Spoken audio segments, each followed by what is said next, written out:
A very good evening. It's 9:05 on LBC. Welcome to the programme if you've just joined us. And many of you probably will have, because you want to hear from my next guest. His name's Oz Katerji. Now, if you've been listening to LBC over the last 3 months, you can't have avoided listening to him with his reports for us from Ukraine. He's been almost omnipresent in the media. And it's people like him, I think, that have really helped us understand this conflict in a way that maybe we wouldn't have done otherwise. And Oz has been on the programme before, on Cross Question a couple of times.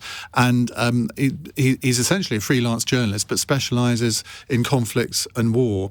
And I think a lot of us think about people who go into war zones and think they must have a bit of a screw loose. Why would you put yourself in danger? And that's partly why I've been really looking forward to having Oz on the programme. He's going to be with us for the next hour. He's very happy to take your calls. If you've got questions about what he saw, about the war in general, he's very happy to take them. 0345 6060 973. And you can text your question to 84850.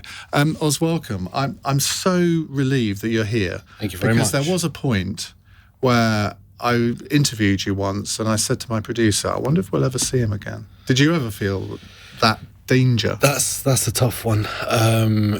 It got a bit hairy at times. There was a point where me and a few other journalists drove.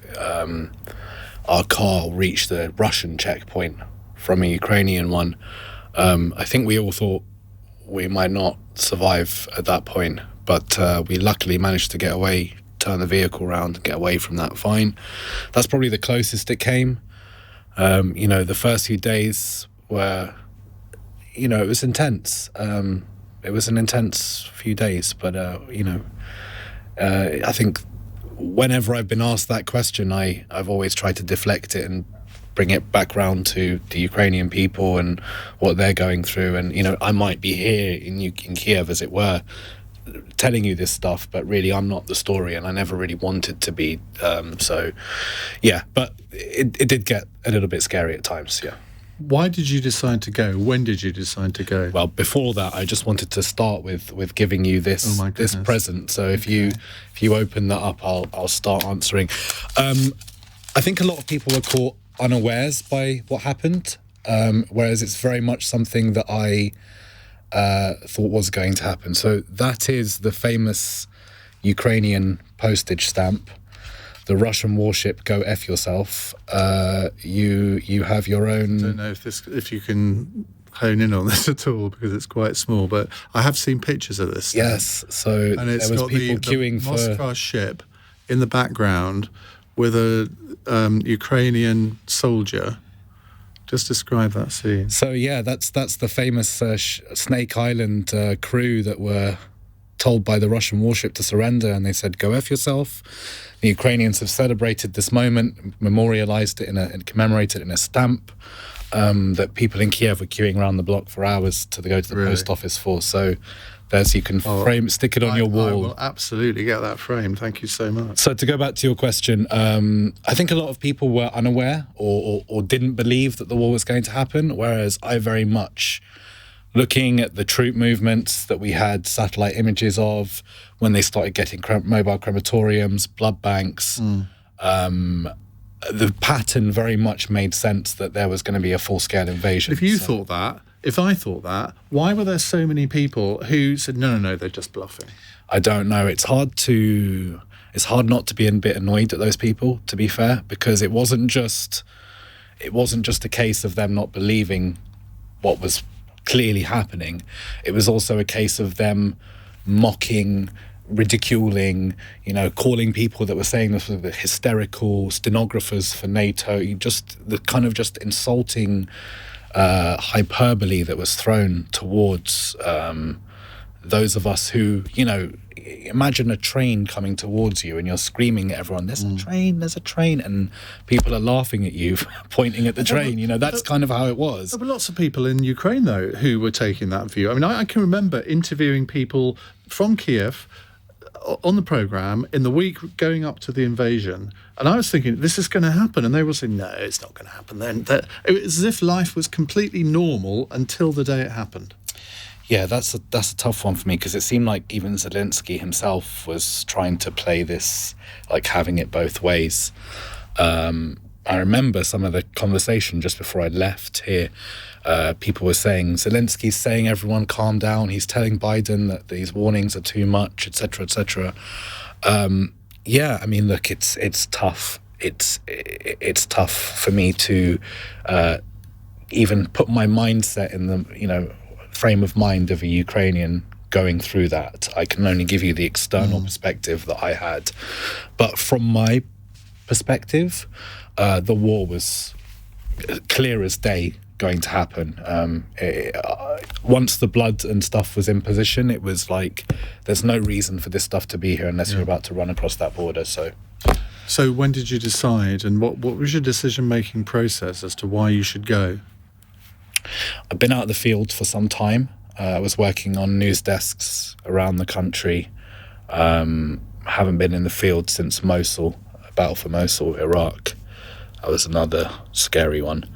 And I didn't have a full-time job, so I didn't have anyone that was going to be in a position to send me as part of a news crew. Yeah. So I took a step that I thought, well, what could possibly go wrong? Well, I mean, I just thought I've got 12 years experience now in the industry. I know what I'm doing.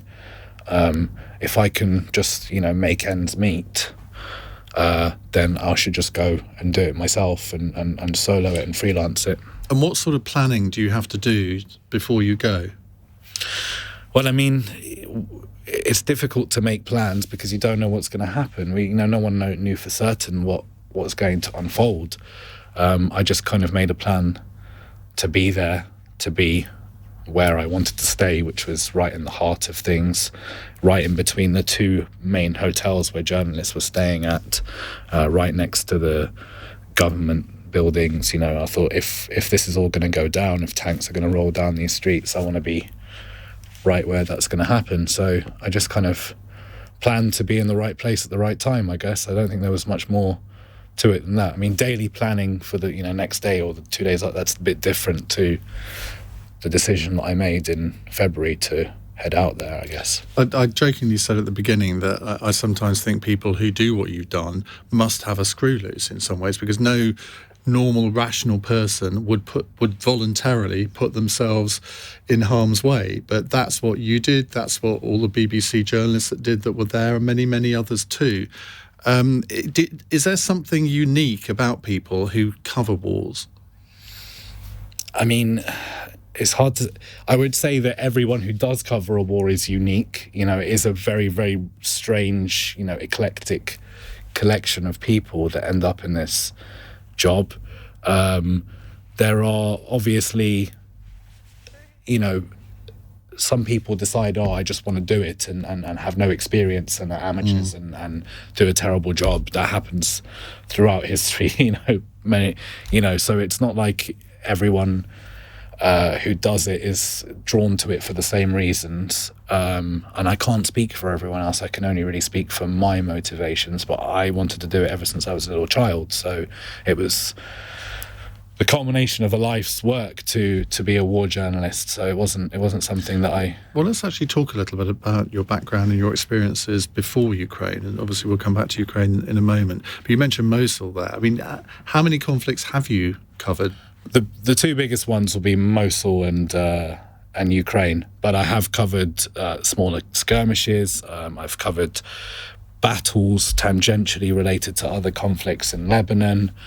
Covered the the failed coup d'etat in Turkey. I've been into... I remember your coverage. Yeah, I've been into Syria. I've been to the Gaza Strip. I've tried to travel around the Middle East and cover things here and there, but in Syria, in the Gaza, there weren't massive conflicts happening at the time that I was there covering. So the big ones are Mosul and Kiev. It's hard to put those in the same bracket as other places I've been to. And is the reason that you do it because you want to try and explain what's going on, maybe in a different way to some of the more traditional coverage? In a weird way, I think I've stopped asking myself why I want to do it. It's just always been this is what I want to do. Yeah. I feel very strongly about conflicts. I feel that there are solutions to a lot of them that are glaringly obvious. There are clear moral decisions that being made in war. There are clear ethical issues that need to be raised during covering war, and I guess it's just something that I care about. So it's not even like a job for me. It's just what I do. And you do get emotionally involved as well, which a lot of people would say, well, from a journalistic point of view, you've got to keep this sense of detachment. But certainly in the initial phases of this, I mean, you were allying yourself with the Ukrainian cause and basically saying, well, as long as Kyiv's here, I'm going to be here. I mean, I think I had this debate with a rather well-known journalist about the role of journalists. And my belief is that you can have strong feelings as long as you're objective, whereas the word he used was neutrality. We both agreed with each other, but we were using different words, right? I believe it's easy to have opinions. All journalists have opinions. They all have. So my feeling about it is it's better to disclose those opinions, be very honest with them, and make sure you're always objective about the truth, about what you see, what you report has to be always objectively the truth. I think most journalists agree on that. I think I'm probably a bit more opinionated than others. Some, if you're working for the BBC, you can't really afford to have an opinion one way or the other. But that doesn't mean these journalists don't have opinions. It just they don't disclose them, or maybe they don't disclose them as robustly as I do, shall we say. I don't know. Is that crossing a line? Maybe it is. Who am I to judge? I just do what I do. It's for you guys to judge what I do, whether it's fair or not. I saw an unprovoked, naked war of aggression against an innocent people. That's what I saw, and it's difficult to try and remove yourself from that and say, well, I'm still going to be neutral about this and treat these dispassionately. I don't see one of the most powerful militaries on earth targeting civilians. I don't react dispassionately towards that. I don't think any of us do. And has that been your approach in all the conflicts that you've covered? Oh, definitely. I mean, there's definitely a massive imbalance between state and non-state actors. So, I've used to seeing this asymmetric warfare in most of the conflicts that I've covered.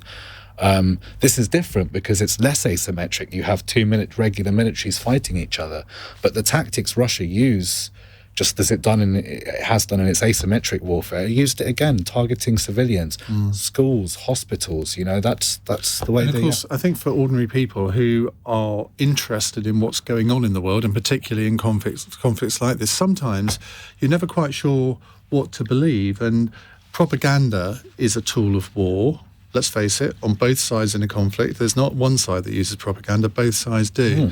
Did you feel that one of the roles that you had was to sort of cut through this propaganda? Oh, definitely. But obviously there are things in Ukraine that are, once journalists started getting killed, access really dried up, and getting near front lines or anything like that was really difficult during my time out there. So you very much get the feeling that you're only being allowed to see certain parts of what's taking place. And from the Ukrainian side specifically, I would say that the casualty numbers they're not disclosing their casualty numbers, which leads us to believe that they are sustaining quite heavy losses too. It's understandable why they don't want to lead with those figures, right? They are still fighting a war for their survival. But that's part and parcel of it, breaking through that and being able to help explain that to people back home, to try and give them a sense of a grounding in what's taking place in the conflict. See, this is the kind of listeners we have. Dave from Framecraft Picture Frame, it says, Iain, I'm a picture framer. I will frame that stamp for you free, and you can put what it would have cost to a Ukrainian charity. What a great gesture. There you go. Dave, we will be in touch, or you can email me. and we'll make that happen. Adam says, not a question, Iain, but a massive thank you to Oz for his bravery in covering the war in Ukraine. We need more journalists like him. Thank you, Oz. Well, much more from Oz between now and 10 o'clock. We're going to come to your calls after 9:30, so get dialing 0345 6060 973. And I should have said we are streaming this live on Global Play. Leading Britain's conversation. Iain Dale. Tweet at LBC. 22 minutes past 9 on LBC. When you got to Kiev, what was the date? A few days after the invasion? It was before. 14th of February, Valentine's Day. Insert your own joke there. Yeah, me and John Sweeney turned up in Well, see, that's enough to frighten the I Russians. know, right? Yeah, definitely. You could tell that the circus has arrived. I was with John Sweeney on Good Morning Britain last Friday in his orange beanie hat. Oh, did he bring the hat on TV? He did bring the hat on TV. Ridiculous. We thought it smelt a bit. But I thought to myself, why would you wear an orange beanie in a war zone? Because you become a target. I'm not sure John did too much of the frontliney stuff, so I don't think he was ever in a position where the beanie was a problem. John is really interested in the human side of things, so yeah. For those of you who are wondering who we're talking about, you will have heard John's. Well, in fact, he's been on this station quite a lot during the conflict, like Oz has. But he did the Hunting Ghislaine podcast for us, and is very famous ex-BBC journalist too. Yeah, so and a character. He wasn't knocking around front lines, as it were, in the hat. So luckily he wasn't. But did you sort of, not just with him but with others too, did you sort of almost hunt as a pack? Was there a sort of esprit de corps among some of the freelance correspondents? Yeah, I mean, look, it's this thing that people don't understand is that war journalism is really prohibitively expensive. Like, and the amount that you sell a story for, I'm not going to speak specific numbers, but you don't even break even. What you earn to write one story, you don't break even with the money that you spent to write that story. So yes, freelancers pull together resources, fixers, drivers, it helps us, form and support each other. And we have a really, really strong community where journalists are always helping each other, and, whatever you need, people help get stuff across borders for you. I can't thank enough. I was offered a evacuation as well during the really, really scary days in Kiev. One of the major broadcasters offered me an evac with their team if I shouldn't so need it, and it wasn't needed. So, is there a bit of competition though as well? You want to get the story and you want to get it first. I don't think it's competition like that. I don't think it's like want to get the story first necessarily. I think it's more like if someone has got somewhere, you also want to be there, right? You don't want to see other journalists going to a frontline area that you haven't been able to access and not be able to access it for 2, 3, 4, 5 days. That would get frustrating. You'd be like, well, they've been there. Why can't we be there? So I think there's an element of that, but I think I really don't think it's like competitive trying to beat each other to scoops or whatever. We're all trying to help each other. We're all in a really difficult situation at the end of the day. How do you judge what is safe and what is not safe? Because on the BBC journalists who are there, they will have security experts with them to help them make, well, I don't know whether they make the decisions or whether they help other people make the decisions. But you don't have those resources. No. How do you make a judgment on whether you should travel to Kharkiv, for example, which was one of the cities under huge bombardment in the early days? Yeah, so, I mean, I think it's down to experience, but also, some of the journalists that were with us were ex-military, so, they have pretty much the same skills, if not better, than some security teams working with some journalists. So, these are really, you don't know if you're going to be safe ever in a war zone, in a red zone. You never know that. You never know. You could be driving along. One of the journalists that was killed was driving along in a vehicle and the engine block got hit by a mortar shell. That mortar shell could have hit anywhere meters around that vehicle. It hit right in the engine block. How can you plan for that or prepare for that. You can't. So I don't think there's any, the security details are there to keep people safe and to make plans and risk assessments and so on and so forth. But at the end of the day, once you're in the S, you're in the S. It's after 9 o'clock. Okay, you're in the shit. Once you're there, you're in the shit. There's no. What in the early days when Kiev was under bombardment, what was that like? Because everyone assumed that was going to lead to a massive invasion. We saw this 40-mile convoy, which never really went anywhere, did it? I suppose for me, it was always like I was always answering questions about that. That's all anyone wanted to talk about. You're in Kiev. What about the convoy? What about the convoy? And I'm like, my point was, I haven't seen the convoy. I've got no idea where the convoy is. All I know is what's taking place right now. I'm less worried about the convoy than I am, the food shortages or things like that. There was a very real possibility that Kiev could have been besieged, like Mariupol. That would have been really, really one of the potentially most catastrophic things that could have happened. Would have been that for Kiev's prospects of survival. And was that, in a sense, I hesitate to use the word turning point, but the fact that they didn't take Kiev, symbolically, was massive for the Ukrainian people, presumably. So, it's not just that. It's like the first day, February 24th, everyone ran. So many people bugged out. They got out of Kiev. Security teams that were like, we don't have plans for this. We don't know how to, we need to go, right? We don't know what's going to happen next. So those first few days were, a lot of people are you sure you should be staying? Everyone's going. You should go. I think I said that to you. Yeah. But look, after that, people started coming back. Right, and when people started coming back, it wasn't so much like a moment when it finally, Kiev hasn't fallen yet. It was a slow.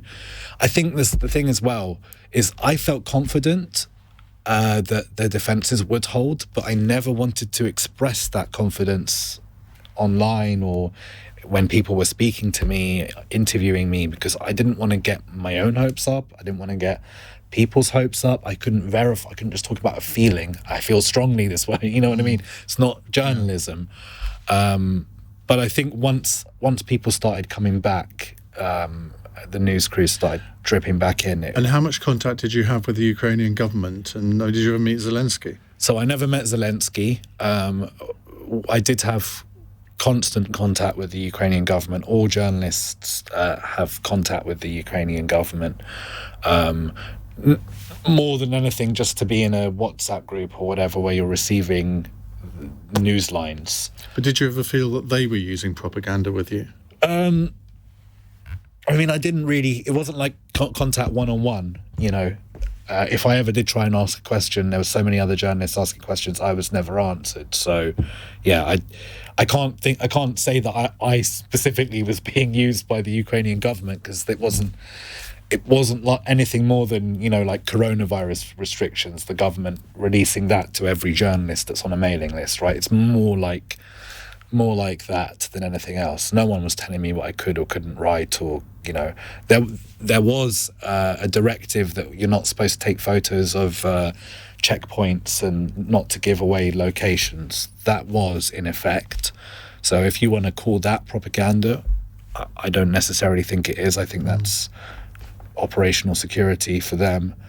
So I refute. I would refute that. Well, much more from Oz Katerji in a moment. He spent the last 3 months in Ukraine as a war correspondent, conflict correspondent, call it what you will. 0345 6060 973. We're going to come to your calls in a few moments' time. But there's lots of things that I haven't asked him yet, so hopefully you'll ask the questions that I haven't asked. It's 9:31. News headlines with Lottie Morley. When Louis got his new dog Rex, he had expectations of relaxing walks through idyllic meadows with Rex happily bounding along in front. Good boy. The reality? Did you have to dive and roll in every puddle? Even when your pet is being a pickle, it's good to know their healthcare is covered with Pets in a Pickle. For pet insurance policies as unique as they are, visit petsinaapickle.co.uk.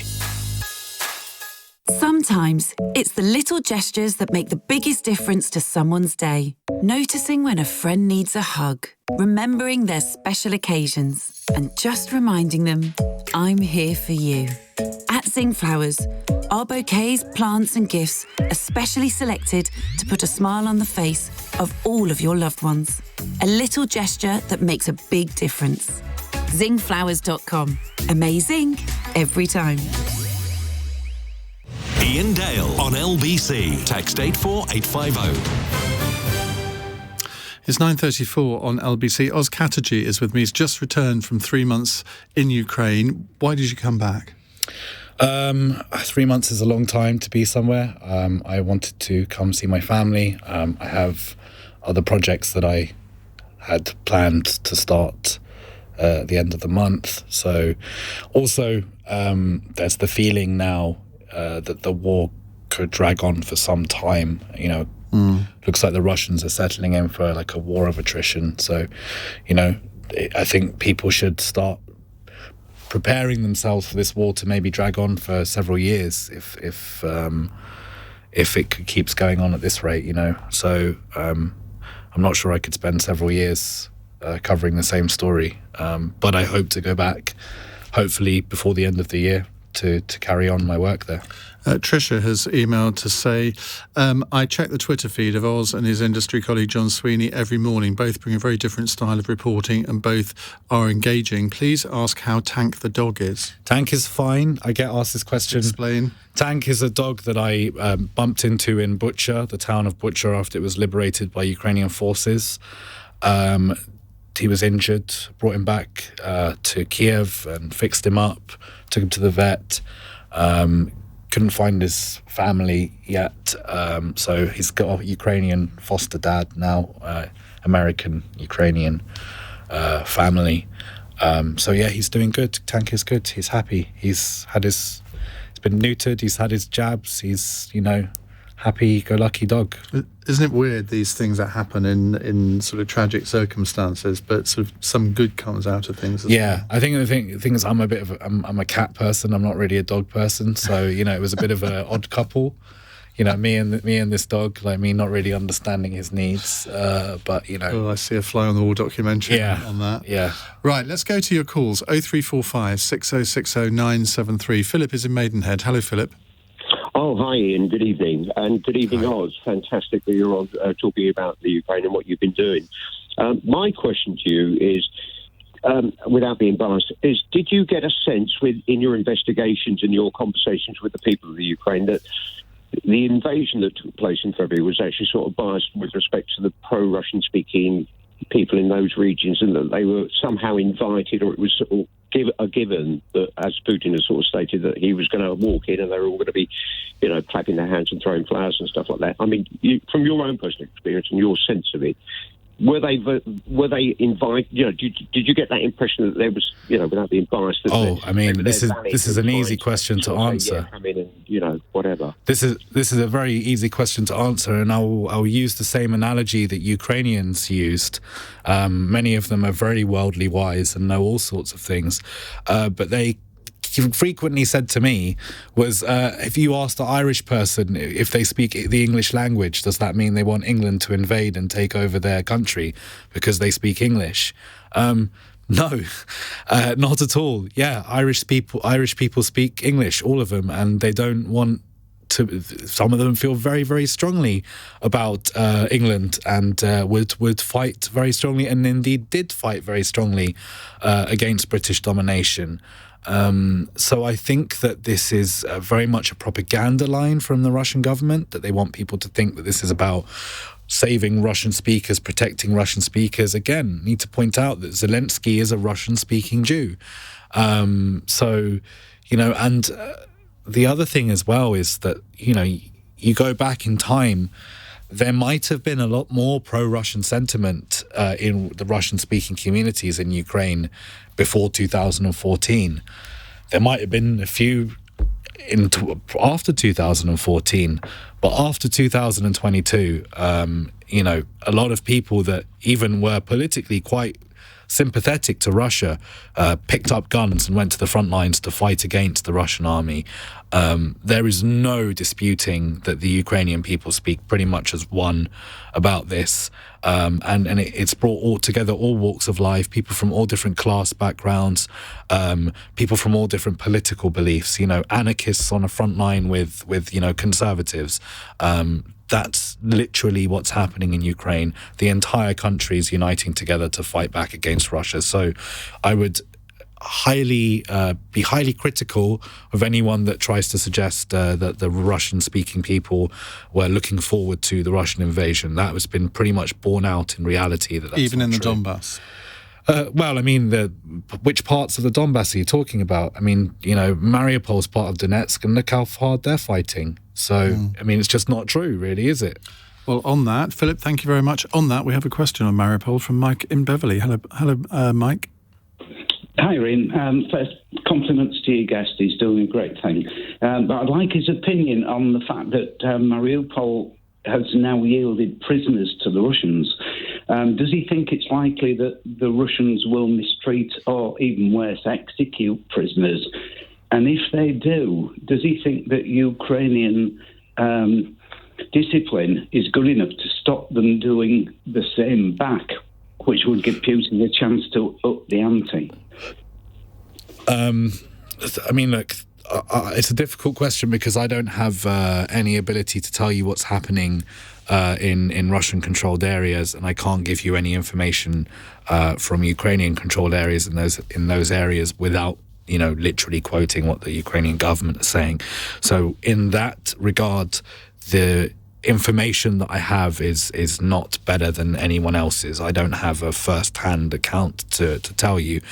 But I will say, from my understanding, is that there's supposed to be some sort of prisoner swap deal done. There's the Ukraine has captured a lot of Russian soldiers. I believe there have been abuses on the Ukrainian side of POWs. There's been documented, but I don't think this is a top-down, government-led thing. So I think that, Russian soldiers in Ukrainian government custody are probably being looked after okay, in the hope that they can be traded and exchanged for the lives of the soldiers holding up and defending the Azovstal steel plant. So look, I mean, it's difficult to answer your question. I will just say that people should pay attention over the next few hours and days to see if there's some sort of prisoner swap arrangement with Russia over these soldiers. Mike, thank you very much. Dominic in Highgate says, as a Lebanese person, what has Oz's experience been with the Ukrainian authorities? I've really been turned off by how people of colour have been treated at the border and it's made me lose all sympathy with the Ukrainian cause. Well, I mean, look, two things I'll say about that is, one, it's not really the Ukrainian side of the border that are stopping people of colour leaving. That'll be the Polish side of the border. So I would just, hesitate to, even if that narrative was true, you are looking at the Polish side of the border that want to stop people from coming in rather than the Ukrainian side of the border who are trying to stop people from coming out. Now, I wasn't in any of the border areas at the time, so I can't report that. There are journalists that I trust that reported there was some issues with citizens of Ukraine and immigrants in Ukraine traveling through who are trying to escape, people of colour like myself. I don't know the extent of that.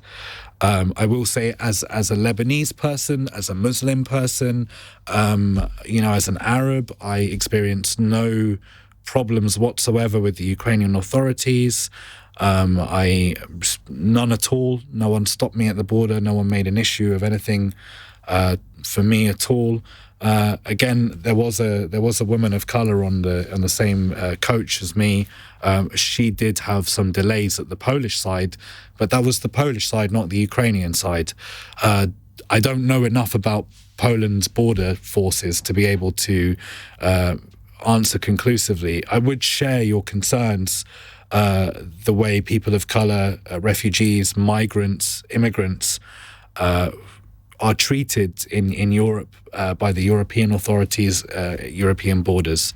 I share those concerns, but I think that it's ridiculous to say that you'd lose sympathy with what the Ukrainians are going through because of it. We have the same concerns, but that doesn't make me any less sympathetic to the Ukrainian people. Tell me about your journey back home. Oh, there's not much to say, really. You DM'd me, was it on Friday Yeah. or Saturday, and said, please don't announce that I'm moving until I tell you that I'm actually out of the border, What was so sensitive about that? I mean, nothing really, but I mean, I would say OPSEC, operational security, that's just more a good force of habit. You know, I didn't really feel it was necessary for that point in the war, but it's good to maintain that. You know, you don't want to give your location to anyone. But yeah, no, look, it was Ukraine is a very big country. It's the biggest country in Europe. You'll be surprised that it's bigger than Sweden. It's bigger than all of them. It's the biggest country in Europe. So traveling across it with no planes take a very long time. So it's like a 9-hour journey from Kiev to the border. It was by train? By train. And then I got a bus from Lviv to Krakow. And then I got a flight from Krakow to Luton Airport, and then doesn't get more glamorous than that, I know, turned up in Luton. So yeah, that was it really. Well, you truly it's now that most of our listeners won't remember Lorraine Chase. Anyway, I won't go there. And what kind of reception have you had since you've been home from your friends and family? Oh, my they must be so relieved. Family very relieved to see my friends. I haven't seen yet, but that'll probably be the weekend that I see them all. So yeah, you know, they're happy to see me. Well, that's nice. It is. It'd be worse if they weren't. Okay, 0345 6060 973 if you'd like to put a question to Oz Katerji, who's just come back to the UK after spending 3 months as a war correspondent in Ukraine. It is 9:45. Iain Dale on LBC. It's 9:49 on LBC. We have Oz Katerji with us, a conflict journalist who's just returned from covering the war in Ukraine. What did you learn from the experience? Did you learn something about yourself that you didn't know before? Because we all learn things, don't we, from all the experiences that we have in life. And this is probably, I mean, when you're in the sort of retired home for war correspondents at the age of 80, I suspect you'll think back on this as one of the seminal moments in your life. I think I always believed up to that point that I needed to be a corro for a company, for a big organisation. I thought that was the only route into doing what I wanted to do. And I learnt that I could do it on my own without institutional support. So I suppose I learnt that about myself. I don't know if I would have had necessarily the wherewithal to do it until I reached this age. I suppose, you know, I don't think I would have been able to do it in my late 20s, but my early 30s is reached the point where I'm like, well, it's either shit or get off the pot time, really. So, but when you compare this to your previous experiences, maybe particularly in Mosul, and you are that much older, does age play a factor here, where you become slightly more risk averse, perhaps? I definitely wasn't risk averse. I think there's many things you can say about me, but risk averse is not one of them. Or just do you think about things before making a decision to do X, Y, or Z? Do you think about things more? Of course. I mean, I don't say I think about things more. The difference is I covered Mosul with a company. I had a contract, you know. So at the end of the day, someone else is picking up the bill. Yeah. When it's your own dime, when it's, you know, also you're the one. If anything happens to anyone, it's your fault. You know, it's not the company's fault. It's and do you your think fault. That's why maybe the big broadcasters were reluctant to have a formal arrangement with you? I mean, I don't think the big broadcasters had their own people there, so they didn't need any kind of arrangement with me. It's more about the magazines and stuff that I worked for. I think some of them would have wanted me on an exclusive, to be honest with you, but once I was out there, I had so many offers coming in that it was easier to just do it my own way than be on an exclusive contract with anyone. But there is an insurance factor for some newspapers, particularly that won't accept freelancers. I mean, it's a good point that you raised. They don't even accept the work. So I had one major newspaper commission me and then pay me, but not run the article because as soon as it got to the legal side of things, so like, we can't pay for this because it, yada yada. So I got paid, but not published. So that's ridiculous. It is ridiculous, but look, I mean, and then this started in Syria when freelance and other journalists were kidnapped and executed. May they rest in peace. That changed the industry because suddenly. Yeah. The risk of freelancers was still on the companies involved themselves. They just didn't want to pay for them. So, let's go to Cindy in Wellingborough. Hi, Cindy. Hi, good evening, Ian. Good evening, Oz. Hello. How are you? Very good, thank you, Cindy. Good. I've got two questions related, so I'll give them both to you at the same time. How are the armed forces and the volunteers and the Ukrainian people managing without no water and nutrition? And are there any charities set up to deal with the cats and dogs and other pets? All right, yeah. So I will say that the food, water exists in most parts of the country. They've maintaining their supply routes okay. There are some places that were besieged that did lose water and food. However, they have... the situation is different in different parts of the country, but water and food is getting to the places that it mostly needs to be. As for your pet charities, I believe there are several pet charities. I posted links to one on my Instagram before to talk about Tank. So yeah, there are charities on the ground helping pets. And what was your second question, Cindy? That was it. It was about the cats. But can you do me a favour, Ian? I'm not on Instagram. Can you post a link to any pet charities? I'll tell you what. I will pass a link on to Ian, and he can share that on later. Okay, we'll put it on Twitter. Cindy, thank you very much. Now, in terms of social media, I remember when this first started, you were on about 50,000 Twitter followers, and you're now on well over 200,000. And there was a tremendous interest in you, but you also got quite a lot of criticism and abuse, didn't you? Yes, I did. People saying that I shouldn't be there, shouldn't be freelancing. I mean, look, a lot of people don't like me because I gave my opinions on certain political issues, one of them being Jeremy Corbyn's tenure of the Labour Party. I wasn't a fan. I thought he was bad at his job, and I made that very publicly known. And you also had the temerity to praise Boris Johnson over Ukraine. And I'm not a fan of Boris Johnson at all, but the Ukrainian people are a fan of his, and he responded. They say he's their best ally, international ally. Britain has responded in a way to the Ukraine crisis that no other country, including America, has responded with that same level of, zeal, as it were, support for the Ukrainian people, full-throated support for the Ukrainian people. That's won a lot of plaudits in Ukraine, and it's indisputable. So, and was that a thing that you when people found out that you were from Britain, they would immediately... Boris Johnson, yeah, they love it. God save the Queen. But I mean, look, they don't...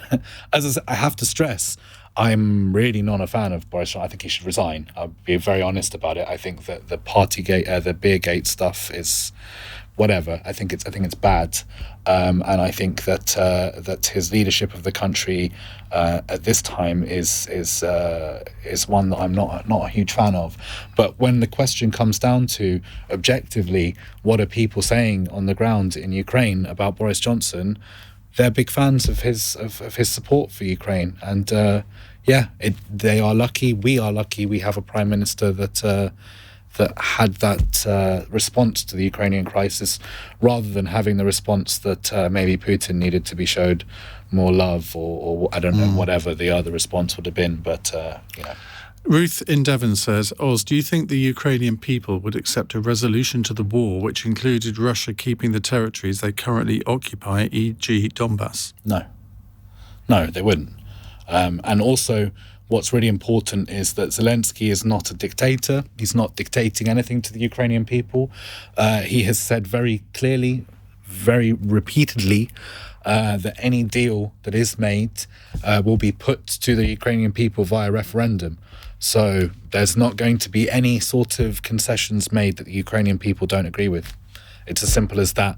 That might make Monsieur Macron unhappy, but that's the way it is. The Ukrainian people are very resolute that they want to repel the Russian invasion from their territory, and they have earned the right. It's time we stop asking what Russia wants, and it's time we start asking what Ukraine wants. Where do you go from here? You said you're going to go back there, hopefully before the end of the year. But, sure. I mean, after an experience like this, do you need time to sort of decompress from it? Have you thought about what you might do next? I mean, I can't speak specifically because I've signed some non-disclosure agreements, but I'm going straight to work. There's no time to rest. I'm at work next week. Week after, I'll be working for the next 3-4 months. There's no rest for the wicked, Ian. Tell me about it. But in terms of going back to that question about what you've learned, what do you hope that we've learned ourselves from your experience of being there? The fact that you've been on LBC sort of several times a day, often over the past few months. What do you hope that we've taken from it? Look, again, as I'll say, I'll bring it back to the same stuff that I was saying in the beginning when this broke out. I said this stuff was not a mystery. We knew this was going to happen. It was written in the stars that this was about to happen, and the people need to understand that it's not going to stop in Ukraine's borders if it's not stopped. This is as serious as it gets, and because Russia has been losing the war so far, a lot of people are starting to turn their attention away, but don't, because this is the most important thing happening in the world right now. And if there isn't a resolution to it, if Ukraine loses decisively, and there is still the possibility that might happen, the future for Europe is very, very bleak. The future for European democracy is very, very bleak. So pay attention. Thanks so much for coming in for an hour. I think I speak for everybody who's been listening that we really admire what you've done over the past few months and look forward to the next chapter in your life. Thank you very much. Quite interesting to watch. You can follow Oz on Twitter. He doesn't really need the extra Twitter followers, but at Oz Katerji, KOZKATRJI. TERJI. KATERJI. Got it the second time. Thank God for that.